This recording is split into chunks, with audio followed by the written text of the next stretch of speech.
Роботи мультфільм, який під виглядом легкої комедії підіймає серйозне питання: чи можливо залишатись собою в системі, де або ти відповідаєш вимогам, або тебе утилізують як мотлох. Давайте розбиратися разом.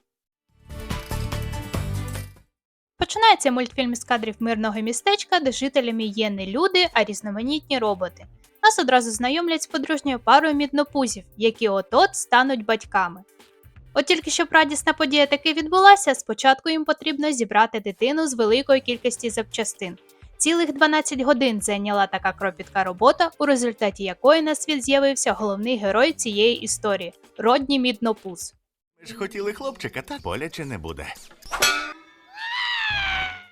Хочу зауважити, що світ роботів – то якесь читерство. У них фактично є інструкція до дитини і можливість прикрутити гучність її криків. Я теж так, бляха, хочу, скільки б нервів можна було зберегти.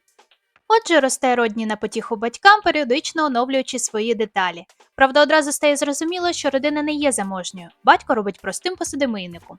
Тому грошей на нові запчастини у них немає, через що доводиться носити беушні. Вже на цьому моменті нам дають зрозуміти, що світ роботів не сильно відрізняється від нашого і багато важливих життєвих аспектів впираються у питання грошей. Надалі це стане передумовою конфлікту всього мульта. Але усе по порядку. Поки маленького робота не сильно бентежить родинна ситуація, крім одного моменту, з дитинства Родні захоплювався майструванням і обожнював відомого робота на ім'я Бігбот, який давав роботу талановитим винахідником у Робот-Сіті. Так народилась його мрія – стати таким крутим винахідником і хорошим роботом, як цей Бігбот. Неважливо, з чого ти зроблений. Ти зможеш сяяти хоч би яким не був. Важливо проговорити, що у Родні не одразу все виходить. Він проходить довгий шлях від перших спроб, робить помилки, виправляє їх та знову пробує, допоки в нього не виходить дійсно робочий винахід. Це все займає не один рік його життя. І насправді дуже добре, що мультфільм акцентує на цьому увагу з самого початку. Ну бо у житті навіть людина, у якої є до чогось хист, все одно витрачає руки для оволодіння своїм талантом. Так наш винахідник виростає, закінчує школу і влаштовується працювати офіціантом у ресторан, де так важко працює його батько. Одного такого робочого дня Родні бачить, як татові доводиться підклеювати себе скотчем, оскільки в силу свого віку фактично починає розсипатися. Це засмучує сина, тож він пропонує спробувати свій винахід. Виявляється, усі ці роки Родні майстрував помічника для полегшення батькової роботи. Я рахую, це дуже турботливо з його боку. Тож, хоча батько і сумнівається спочатку, але погоджується спробувати. Маленький робот-помічник береться за роботу і дуже швидко розгрібає гори немитого посуду. Міднопузи радіють, але у кухню вривається керівник ресторану і лякає допомагаючого робота, який з переляку починає усе трощити. Керівник виходить з себе та каже Родні вимітатися зі словами, що він як був сином посудомийника, так їм і залишиться. Винахідника такий випад злить. Вперше він стикається із знеціненням його старань лише через його бідне походження. Це все дає йому сильний поштовх поїхати до Робот-Сіті заради втілення своїх мрій у життя. На вокзалі матір вмовляє його залишитись, а от батько підтримує прагнення і, так би мовити, благословляє. Таким чином наш мрійник опиняється у великому мегаполісі. Масштаб одночасно лякає і захоплює. Розгублений Родні намагається знайти дорогу до компанії Бігбота. Хлопець питає правильне направлення і на його щастя таки добирається до заповітних воріт Біgbot Industries. Здавалось би, винахідник стоїть за крок до мрії, але дуже швидко стикається з суворою реальністю. Компанія більше не набирає майстрів просто так з вулиці. Проте здаватися він не поспішає і вигадує плани, як все ж потрапити всередину. Ти зможеш сяяти хоч би яким не був. Ці старі цінності вже не в моді. Бо вони не приносять грошей! Паралельно цьому у головному офісі Біgbot Industries нас вводять в курс того, який насправді стан справ у компанії. Якщо коротко, Біgbot кудись зник, а компанією заправляє дуже жадібний тіп на ім'я Тріскач. Його основна ціль – змусити роботів віддавати останні кошти за блискуче оновлення. А для того, щоб не залишити їм вибору, припиняє виробництво і продаж окремих деталей. Та й загалом Тріскач відкрито виявляє свою гидливість до тих, хто не може дозволити собі оновлення, називаючи їх металобрухтом. На щастя, цю тираду раптово перериває Родні, який вирішив увійти через вікно і зразу на переговорний стіл. Він, звісно, плекав надію побачити Бігбота, але швидко зрозумів, що той відсутній. Оцінити його наполегливість нема кому, тож гори винахідника очікувано викидають за межі компанії, без можливості хоча б щось розказати і показати. Правда, не знаю, на що він розраховував після такої ефектної появи, але тепер у хлопця немає вибору, окрім як принижено піти геть. У той же час нас перекидають глибоко під землю, де розкривається таємниця міста. Подалі від очей мирних роботів ховається фабрика з переробки металобрухту, у якій процвітає рабство. А керує парадом мадам Змазка, по сумісництву мама Тріскача. Так, вам не почулося. Керуючий компанією, що припинив виробництво деталей для малозабезпечених роботів, є сином дамочки, яка заробляє на переробці залишків від таких роботів. У ході розмови виявляється, що усе це був добре організований план мадам Змазки. І наступним кроком вона вважає за потрібне позбутися Бігбота, щоб остаточно прибрати до рук його компанію. Фактично, мамочка на пару з синочком замутили чудову схемку, де вони контролюють жителів міста на усіх рівнях та збагачуються за їх рахунок. Кругленький та гладенький, ось моя ручка. Повертаємося до Родні, якого у цей час занесло у трущоби Робот Сіті. Тут він натикається на групу роботів, що шукають необхідні для себе деталі у сміттєвих баках. У ході невеликої стички Родні та одного з цих роботів, Буфера, другий втрачає голову і для того, щоб повернути її на місце, вимушений звернутися у місцевий магазинчик запчастин. Але от халепа, Буфер офіційно визнаний застарілим, і необхідні деталі для нього більше ніде не знайти. Так в усій красі ми стикаємось з планом Тріскача зі сторони звичайних жителів, яких поставили перед категоричним вибором – оновлення або переплавка. Варіантів небагато, тож Родні пропонує допомогу. Із пари гайок лагодить Буфера. На цьому моменті вони нарешті нормально знайомляться. А що ти робив біля смітника? Я намагався зустріти Бігбота. У тому ж фрагменті нам представляють не менш важливу деталь. По місту їздять так звані двірники, чия задача – збирати і відвозити на переробку застарілих роботів. Місцеві їх, очевидно, не переварюють, тож Буфер не стримується і дражнить одного такого двірника, через що усій компанії доводиться тікати. Тікаючи, вони опиняються у будинку тітоньки Пуклі, яка дає прихисток нашим новим знайомим. Вона радо дозволяє Родні поповнити ряди її квартирантів. Ввечері, коли метушня нарешті вщухає, Родні ділиться з Буфером своїми розчаруваннями. Мрія, заради якої він подолав такий шлях, починає розбиватися об реалії великого міста. Так для винахідника закінчується перший день у Робот Сіті. Та ще з кумир мільйонів, а нікому і немає діла. Та на вулицях має бути натовп. На наступний день Родні виказує занепокоєння тим, де знаходиться Бігбот, і вирішує його шукати. Проте ці плани доводиться відкласти. За вікном герої помічають розлючений натовп.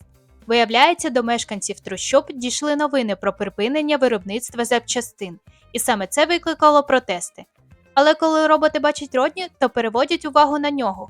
Слушок про рукастого хлопця, що вміє лагодити роботів, вже пройшов серед городян, тож вони просять його про допомогу.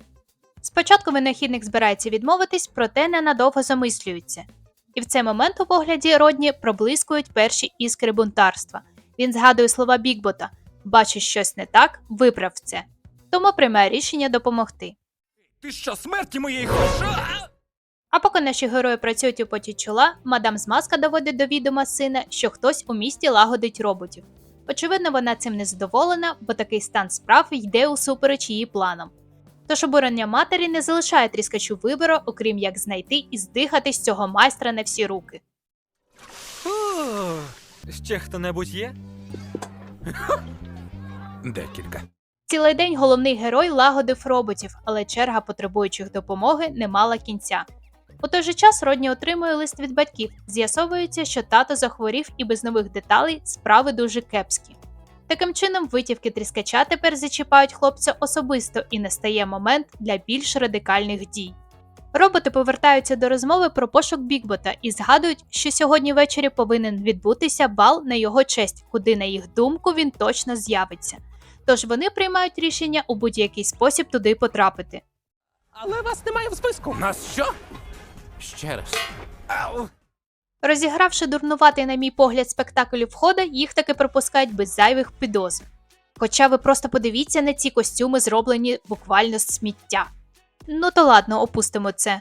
Натхненні такою вдачею друзі розділяються на пошуки, але досить швидко їх спускають з небес на землю. Тріскач оголошує, що Бігбот не прийде. Збентежена Родні забуває про маскування та починає розкидатись звинуваченнями у бік Тріскача. В ході цієї тиради зізнається, що саме він цілий день лагодив роботів.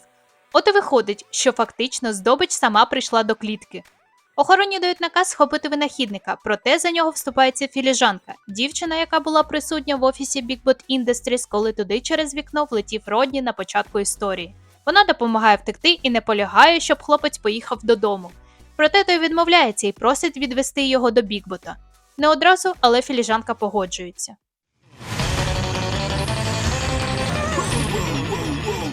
На щастя, вони таки знаходять великого робота вдома, але у ході розмови стає зрозуміло, що допомагати він не збирається, навіть навпаки, радить все кинути.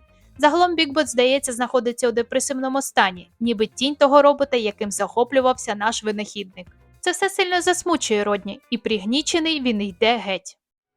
О, резервуар, моя люба. Тоді до завтра. Тим часом Буфер проводив додому свою подружку, з якою під шумок він познайомився на балу. Окрилений такою зустрічю, робот не помічає на дорозі двірника і на свою біду потрапляє до нього в пащу. Двірник привозить Буфера на вже знайому нам фабрику з утилізації. Ситуація, де зовсім не до сміху. Оскільки робот опиняється на конвеєрі разом з іншим металобрухтом і майже потрапляє у піч під час спроб врятуватись. З Божою поміччю йому вдається втекти в останній момент. І навіть підслухати підступні плани Тріскача та мадам з маски. Звісно, по класиці відбувається це абсолютно випадково. Квиток куди завгодно. Буфер? Тож з огляду на останні події Буфер не вигадує нічого кращого, як тікати з міста, і тому опиняється на вокзалі, де за збігом обставин його друзі зібрались проводити Родні додому. Буфер емоційно розповідає усе про свій візит до плавильні та діалог, що мимоволі почув. Усе це стає останньою краплею для Родні.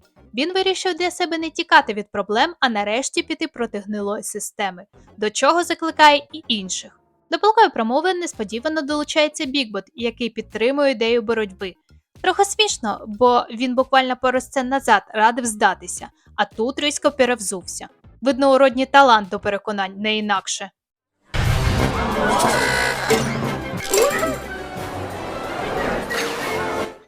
Тож наступного дня, вперше за довгий час, Бігбот повертається у компанію під оплески працівників. Ціль візиту – звільнити Тріскача, але той не в змозі гідно прийняти поразку і тому вдаряє великого робота по голові та хоче відправити на переплавку. На превеликий жаль для Тріскача його ловлять на гарячому Родні і філіжанка. Починається невелика потасовка, у якій Родні рятує Бігбота. Якщо, звісно, це можна так назвати. І вони тікають з офісу. Тріскач мчить навздогін, а за ним підключається уся наша компашка.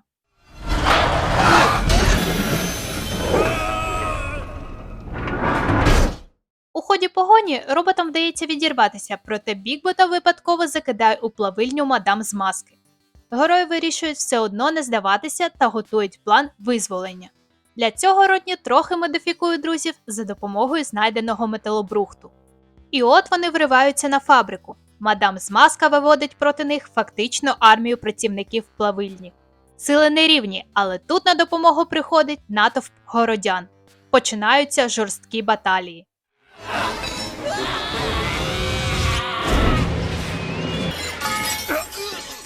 Моє оновлення! В результаті заруба закінчується переплавкою мадам з маски і перемогою наших героїв. Але залишається ще одна незавершена справа – запчастини для батька Родні. Тож уся компанія вирушає у рідне містечко хлопця. Там Бігбот дарує деталі сім'ї Міднопузів та оголошує Родні своїм наступником. Все місто розвертає святкування, і на цій прекрасній ноті мультфільм отримує свій щасливий кінець.